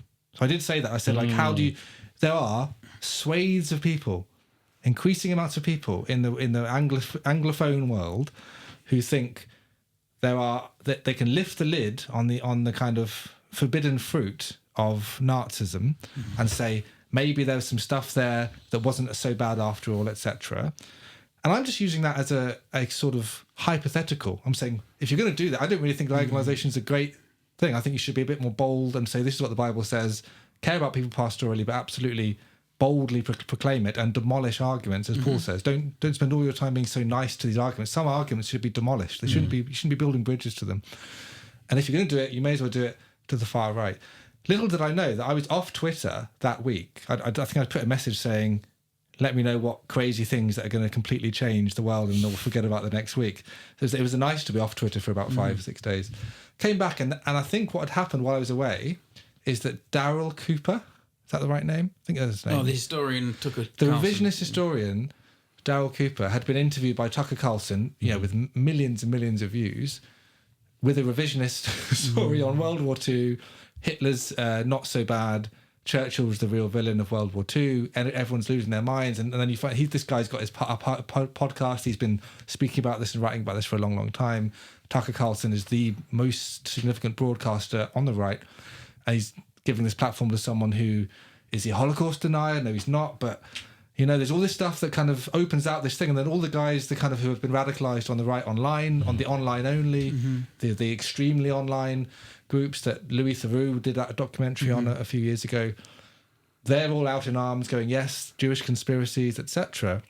And so actually what I was saying hypothetically, like, it actually either needs to be done or you need to kind of squash it immediately. So let's see, like, contextualization Kellerites, how much you really believe what you think. Because are these people humans or not? Yeah. It's easy to dehumanize them. And the analogy I would use, feel free to... if I'm not getting practical enough, because I think you did ask what it looked like, and I haven't actually got there yet.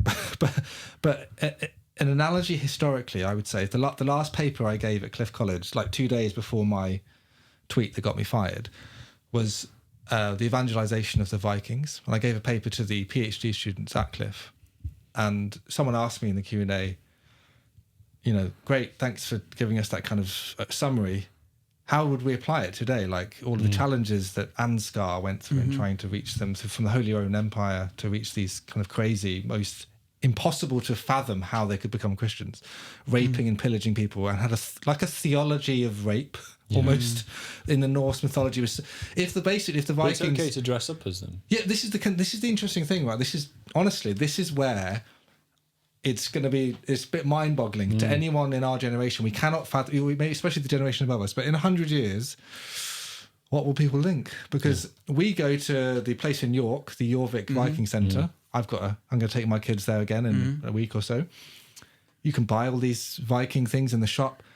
Imagine going to like a Nazi place and there's like, oh, look, these people. Yeah, they did some really bad things 200 years ago, and it was really bad. But they did all these other things as well, and it's kind of kooky. You can dress up as one. Vikings are are worse than the Nazis.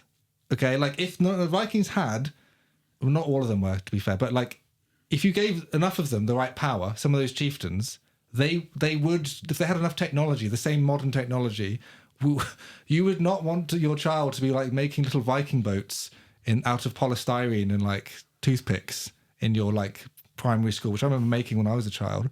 It's just a harmless, fun kind of thing. That's just weird anyway, by the way. That's a weird secular paganism trying to oust Christianity and go, hey, maybe the Vikings were quite cool. When we were at the Jorvik Centre, by the way, earlier this year, they were saying how wonderful it is that the Vikings used to do trade with the Islamic community as well. I was like, oh, how interesting. So the Muslims were all great. Don't forget the shield maidens out. Yeah, of course. They're really feminist as well. Yes, there was some rape. But they were really, really great and feminist, more feminist than you realise. You ask a monk in 793. Yeah, you go to Lindisfarne, and you're just like, this is an anti-Christian narrative. And like, it's absolutely horrendous. And the irony, of course, is that actually the Nazis were drawing upon Norse mythology and some of the kind of aggression that was there. And that's why they were able to win over so many of their young men in that generation. And we've lost the ability to talk in terms of civilizational clash as well. I mean, that's how Lindisfarne was seen, as this civilizational clash of... It was a violation of Christendom. Absolutely. Exactly. And that was why Guthrum's baptism was so significant. Because it was the conquering of one civilization by a Christian civilization. And in the name of Christ. However you would justify Alfred's doing that, but that's by the by. It was awesome. I think it was great. And it was a true conquest of the Vikings through Christ, because it was like paradoxical forgiveness. And he still allowed them to have say-in-law and stuff like that. So it was still relatively merciful. It was merciful, but it was, you will submit to Christ. Yeah. I mean, God he can't deal with you unless you become our brothers. So it's death or brotherhood. Which do you want? What would you like? And the superiority of the Christian civilization that says, we won't kill you, we will welcome you as our own. That, and let you live by your own laws to a certain extent. It's the absolute... It's madness. Yeah. And it worked. I think it was the most based... It's the most like based Christian Godfather thing. I mean, because he literally became... he became his godfather. So it was literally like, I'm not going to cut your head off. I'm going to do something even like more based. I'm going to become your godfather. It's that's just but I was asked the question in the Q&A of this paper, who are the Vikings today and what are the kind of parallels? And I said, I think it would be the alt-right guys online, because the reason why it took so long for missionaries, well, there were so many stop and start in terms of trying to reach the Vikings, is because so many people at the time said, you can't reach them because they are Romans, they're the Romans one, God has given them over to their lusts. Like they are not reachable. They're almost were treated as though they don't have the image of God. And we've tried. They had tried. We tried. That it's quite obvious that they have. They double cross all the time. They continuously raid and steal and pillage. It's part of their philosophy to do that. It's like a good thing. They think they'll be rewarded for it, so they're going to keep doing it. We can't do it, and we tried before. It hasn't worked. Eventually, other things happen. I won't go into the whole story, but the Holy Roman Emperor realizes they need to do this, and who's going to go, and they find this guy who has a call to martyrdom, and he's the only one who'll go because he knows he wants to die for God, and this is a great opportunity. And so that's like the kind of person to go meet them. So they were these kind of beyond the pale, because they were so thuggish, they were so beyond, and it's not even fair to make that comparison to people who are on the right today. They're nowhere near like this, but that's how they're treated, because it's as though they don't exist. There's no effort whatsoever to do anything to think of 1 Corinthians 9 in relation to people on the far right. Let's just say far right, because we're already like on the right. Are we not the far right? We'll be called far right anyway. Far right thugs unite, whatever. But please don't arrest us, British government. Keir Starmer is at the door right now with his thugs. Far left thugs, absolutely fine if they're in government. So yeah, like what does it take to reach them in the 1 Corinthians 9 where Paul says, "I become all things to all men"? We're so happy to do that when we're in our nice middle class jobs with our kind of he, them, he, her, whatever. Pronouns in the email signature, or wear this lanyard with the rainbow on it, or please partake in this kind of pagan festival. That's completely fine, and I'll just go along with it because I want to be nice and show the love of Jesus. Well, okay, firstly, you're literally not. I'm not seeing any change. I'm only seeing you all get more liberal. No one's changing the city. Reach this, be in the city for the city. Not happening. The city is in you more than you being in the city. That's right. But what have you done? What are you doing to reach all of these people? Do you think of them at all? Do you love them? Do you show them the love of Christ by trying to build bridges to where they are? I would have a lot more respect for them if that sort of Christian, if they said it needs to just be rebuked, and they lived that consistently. Yes, if absolutely. they lived a life where there are binary categories and some are right and some are wrong, and the ones that are wrong need rebuking and need, you grab the bull by the horns. If they lived that consistently, I'd be like, okay, fair enough. I understand why you wouldn't want to reach the right, because you think in your own convictions that this is beyond the pale. But they don't live like that the rest of the time. Yeah. They just are selectively like that with regard to this. Yeah. They don't see anything wrong, if they're honest with themselves, with critical theory. Yeah. They don't see anything wrong with, let's face it, Marxist economics. They don't see anything wrong with these things, actually. So yeah, I'd have a lot more respect for them if they did live like that, but they don't. And this is the kind of, but this is a really live issue, because, like I said, this is like me talking hypothetically. It's then actually happening, that there's a kind of radicalization happening, and then you think, well, that's just in the political sphere. That's a historian talking to a broadcaster. It doesn't have to affect the church. But then there's that whole thing that happened with the White Boy Summer videos, which have been coming out over the last few years, which is, again, like American white guys going, we are sick of being the kind of excrement on your shoe, thank you. And we're going to say it's okay to rejoice in our culture, Anglo-Saxon culture, let's say.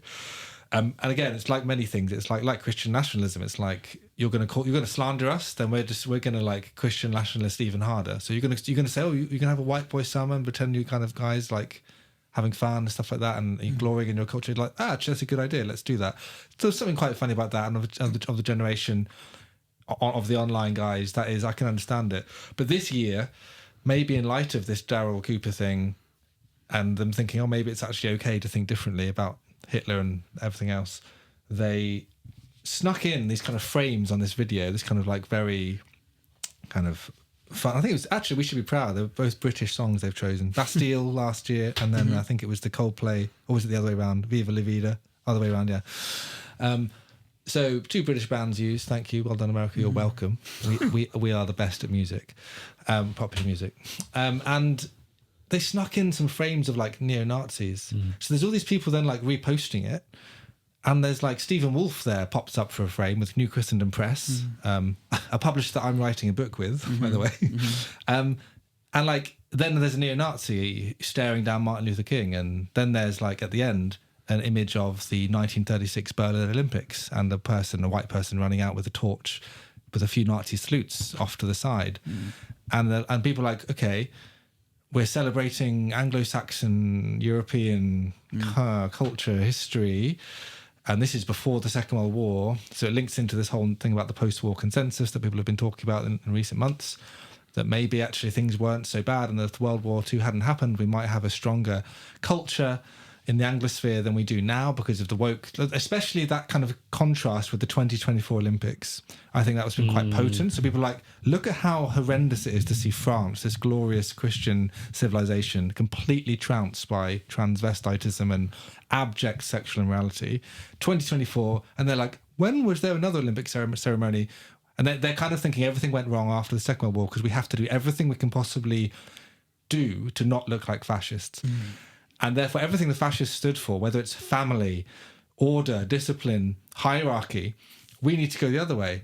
And we need to go, actually, egalitarianism, actually, family's terrible, statism.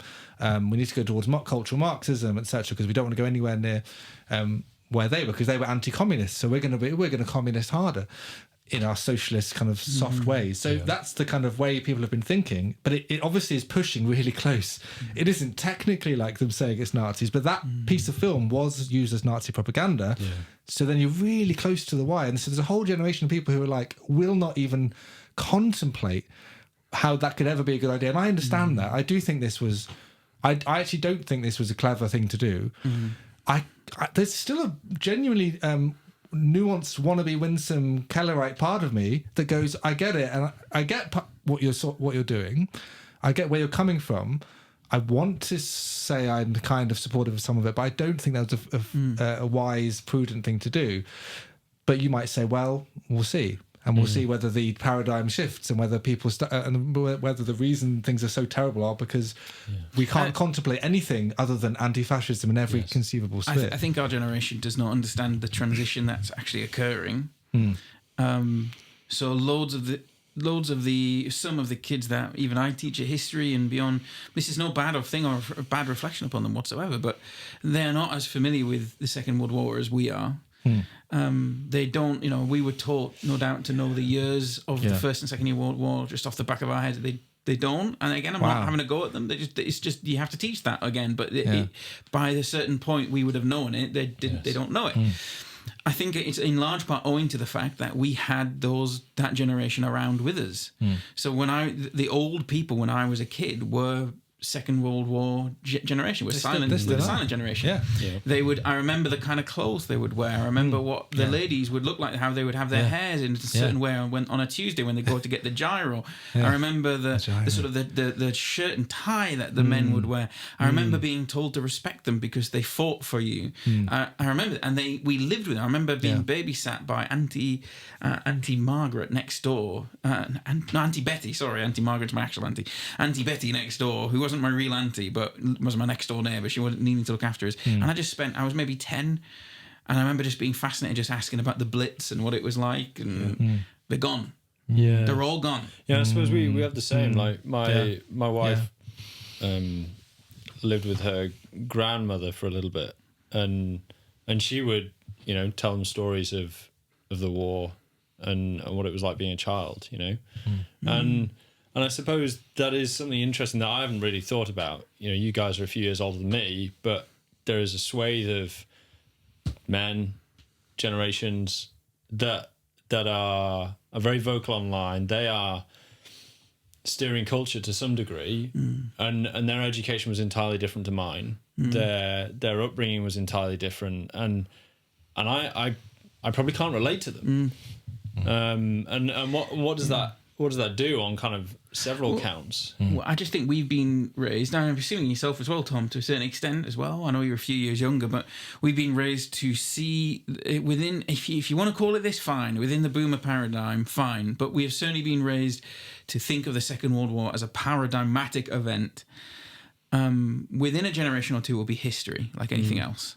Now, I'm not saying that's a good thing, but I'm saying it's a thing, and you can already start to see it happening. If you're teaching young people, you can start. I've started to see it happen. It is history to them. Well, it's not life. It's not. Now, what does that do? It does several things. But I have a living physical connection with those who suffered under the bombs of the Nazis. Yes. So I'm not going to go with those based or otherwise who say, "Oh, actually, that was all quite good, really." I'm not going to. Misunderstood. And I was raised by those men who take you under their wing and put you on their laps, who fought for me, and I'm not going to suddenly turn around and say, "Okay, well, maybe it was all a big misunderstanding of Churchill." Maybe, and don't get me wrong, guys, there are slithers of truth in some of this and cross sections of truth in which we can say, you're right, Aaron, with regard to the reaction against everything, not everything that Hitler was for was bad. When he said it was half two, it was half two.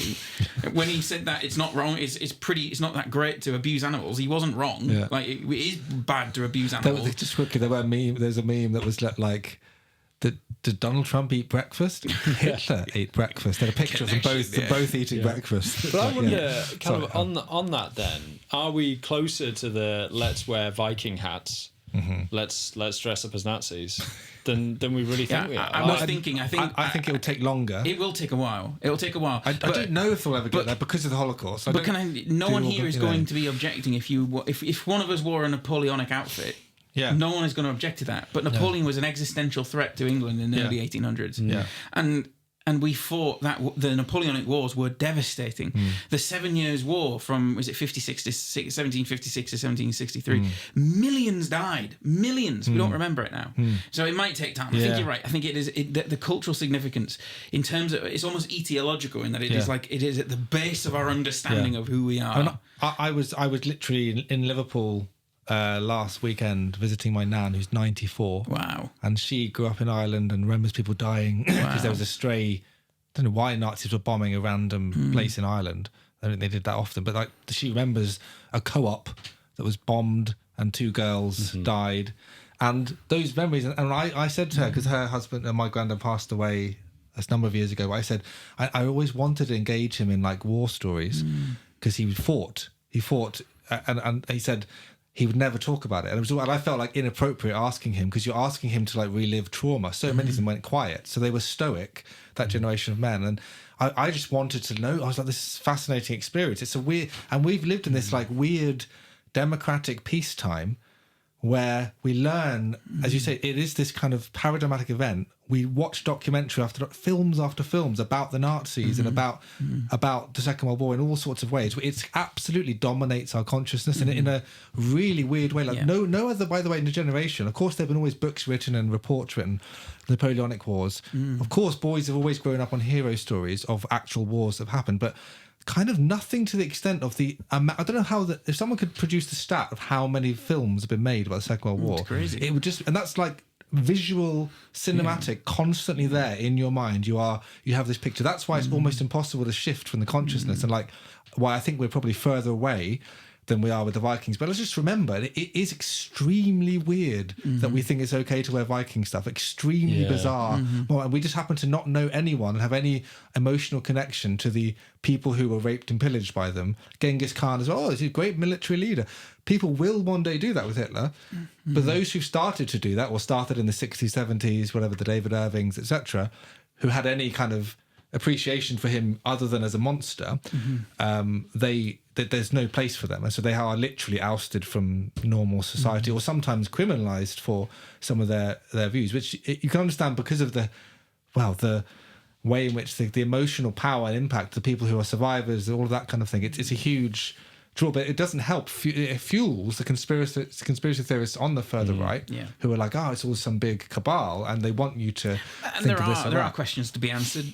Churchill was not Jesus. He was not perfect man, and so there are definitely, of course, there are going to be things to answer for. I mean, it's like almost acceptable to say Gallipoli was his disaster, but Gallipoli was his disaster, and then he did other things that would have course been. He was suspecting the Bengal famine and other things. So yeah, of course, and the difference, the one differentiating factor though is about Hitler, of course, is twofold. First, the industry. So he had access to machinations of industry that allowed him and permitted him. But it wasn't just that it permitted him; it informed the slaughter.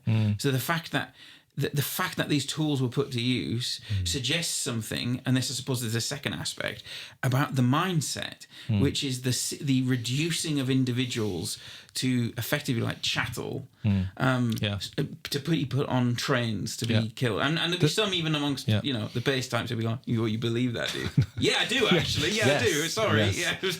I do. Sorry, not sorry. Yeah. And the bureaucracy, by the way, the Eichmann, the sense of like we are literally looking at numbers, and we're just, my job is efficiency. I'm just trying to do a good job of how to do this well.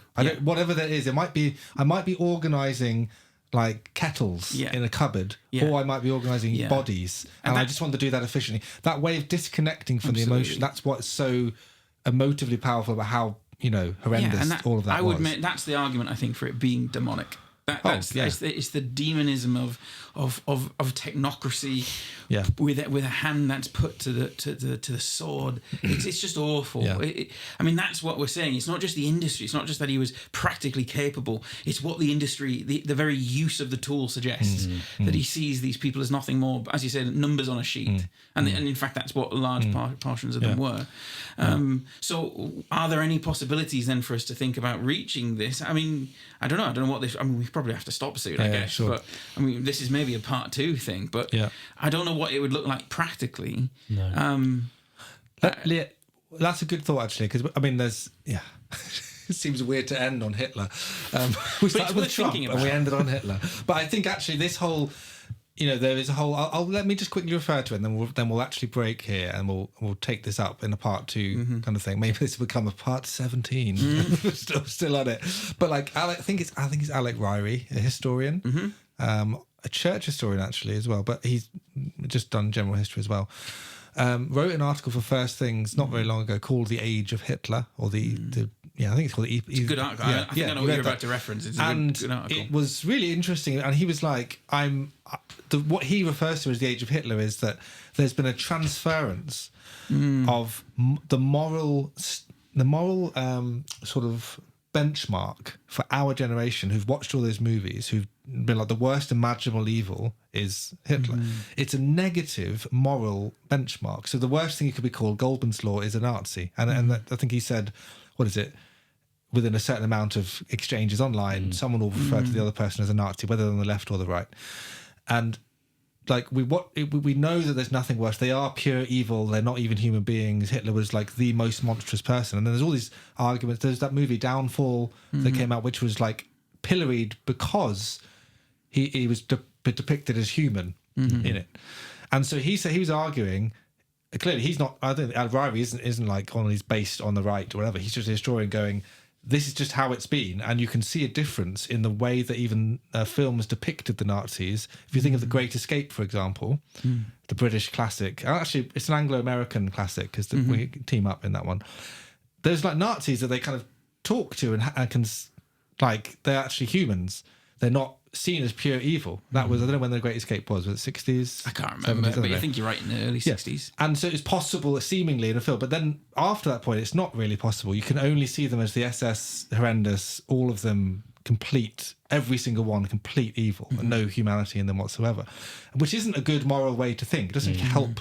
It doesn't help. You're not morally superior by demonizing. It also stops you seeing what the true evil was. Exactly. Like these were human beings. Yes. Sin is extremely, it corrupts horrendously. And if you just make someone into a demon, you can excuse them actually. They're just a demon. These were human beings who loved their mums and loved their cats, and would have probably winced at seeing a dog yelp. Yeah. And yet they would happily shuttle Jews onto a train. And some of them had to live with that guilt, presumably, for the rest of who weren't executed or who weren't brought to justice in other ways. In Germany after the war, many of those who had perpetrated those crimes. And the point Ryri's really making is, prior to the Second World War, the moral benchmark in the West was Jesus Christ. Yeah. It was a positive, and it was to say, you can be like Jesus, that he is the benchmark of morality. Post-Second World War, it's like we don't think about Jesus Christ as a positive benchmark. Yes, he might come up here or there, but it's about, how evil are you? Are you as evil as Hitler? Well, we didn't have a aspiration anymore. Yeah, exactly. Right. Exactly. There's no aspiration for heroism or virtue. This is part of the problem that the Second World War created, and the evil that the Nazis perpetrated did. And the Nazis become our new heresy. Absolutely. By but contrast. I also wonder if you end up with this weird view of kind of war, evil, the enemy. So we, as a family, read Children of the New Forest not that long ago, and that idea that what are the two parties you've got there? In Germany? No, so Children of the New Forest. Oh, forgive me, I haven't read it. So what have you got? You've got kind of the Roundheads. And the Cavaliers. And the Cavaliers. Is it Civil War? Yes, this is the Civil War. And you ended up with, various battles, and then the army had run away, and they'd run back to their homes, and they'd kind of get rid of all their armor, and they'd pretend that they weren't at the war, and they weren't in the battle, and people would be going around looking for the soldiers that had disbanded and get rid of them, and they'd sometimes be neighbours.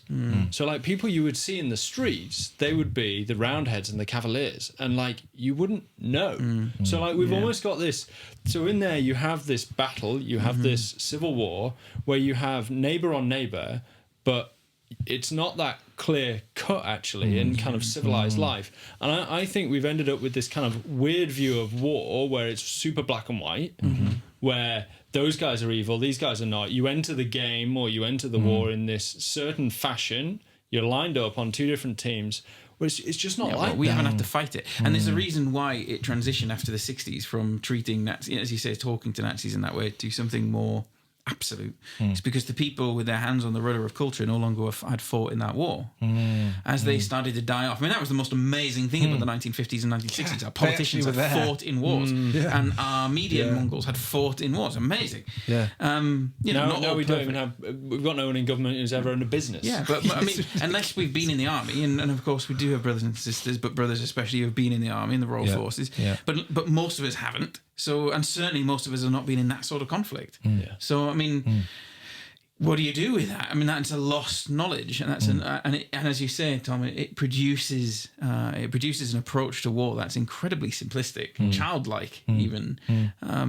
There's this really interesting phenomenon in military studies, and they saw it especially in Vietnam, but then also in conflicts since where soldiers on either side, but let's just stick to the Western side for now, that as they're firing a weapon at the enemy, they will deliberately not shoot the person. So they will fire, but they'll fire because not only do they want to put on the appearance of firing, but they also want to convince themselves they're doing something. But they will shoot above the person. And part of the horror of war, that you have to train people to lower those sights and kill a human being. That because by nature, you don't want to kill another human being. Now imagine going through that. And so again, if you've been part of that generation, and many of the older men we knew as kids, certainly me and you, Aaron, had gone through that. I'd seen I love some we're accentuating the gauge gap between us and Tom. I was just saying that. I wonder if we're getting closer and closer to actually being on the money with kind of like how we engage with this, though, and in terms of how do you find the people on the right? Start a war.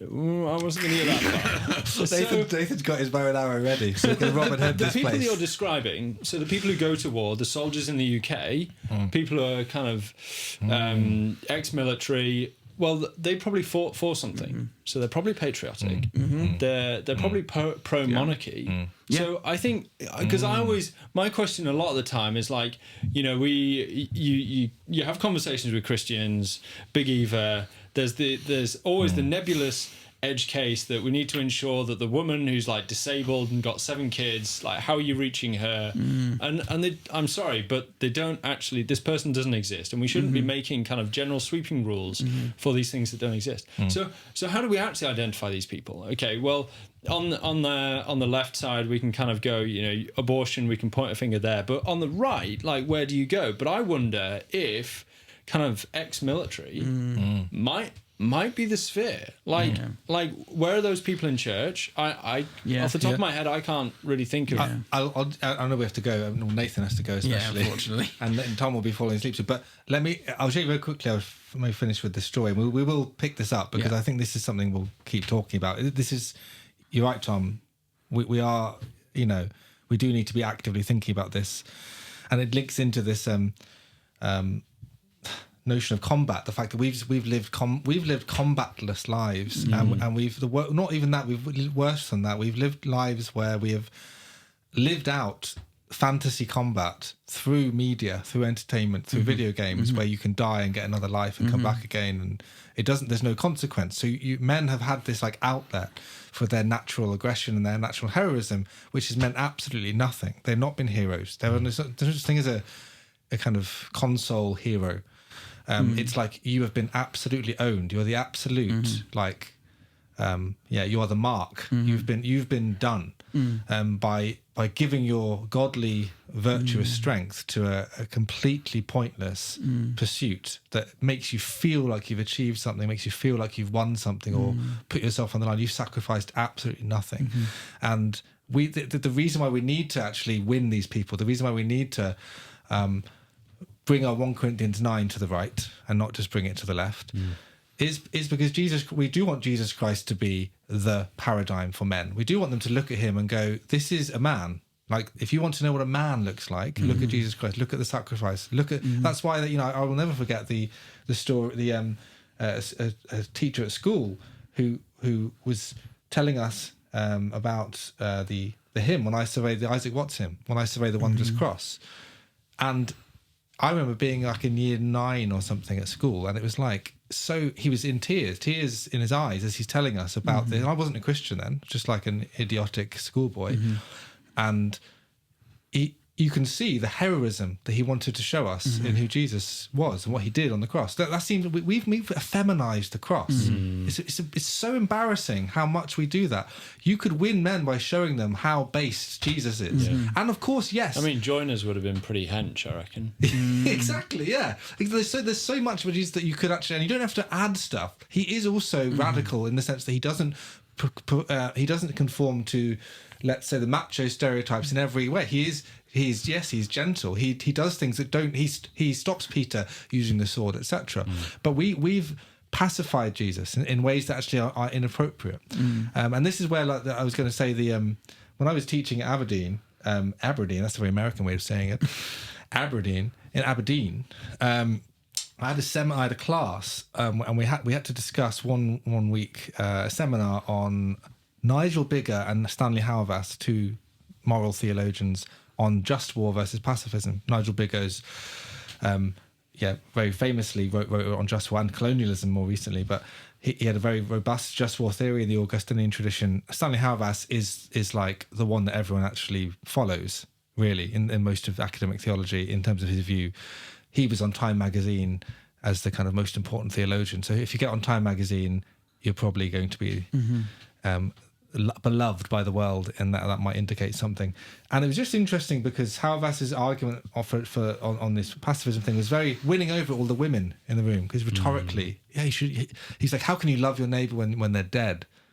Etc. Whereas Nigel Bigger's argument is more like, there are ways to love your neighbour even in combat. There are ways to think about war before you go into it. The normal just war argumentation. And there's a guy in the RAF in the room, and it was literally like, I remember really vividly, he's like, this is just bullshit. And he just like, he's like, I've actually been in a combat, I've been in like Afghanistan, I think it was. And it's like, he doesn't have a clue what he's talking about. He doesn't know what he's talking about. And this guy wasn't a Christian. He was in this religion, it was like a religious studies kind of seminar.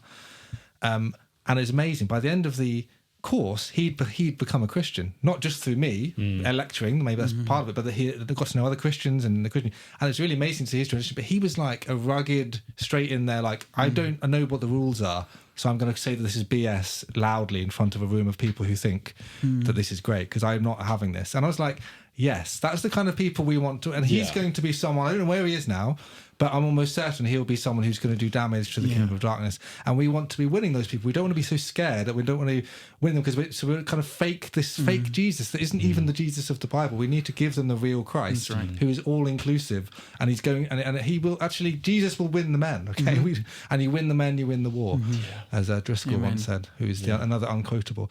In any case, right, we will pick this up next time and actually get to how we might. I think we should be wearing our poppies, and we that's should. That's the tangible outcome from the end That's of that. good. Bit. You've got your poppy on. I lost my poppy in Wetherspoons this week, which I feel like Wetherspoons is a British institution, so I feel like it became one with the carpet in Wetherspoons. Anyway, well, until next time, be strong in the Lord and in the strength of his might. Defy the devil and act like men. Love the brotherhood. Fear God. Christ is Lord. God save the King. It's been that good fight. See you next time.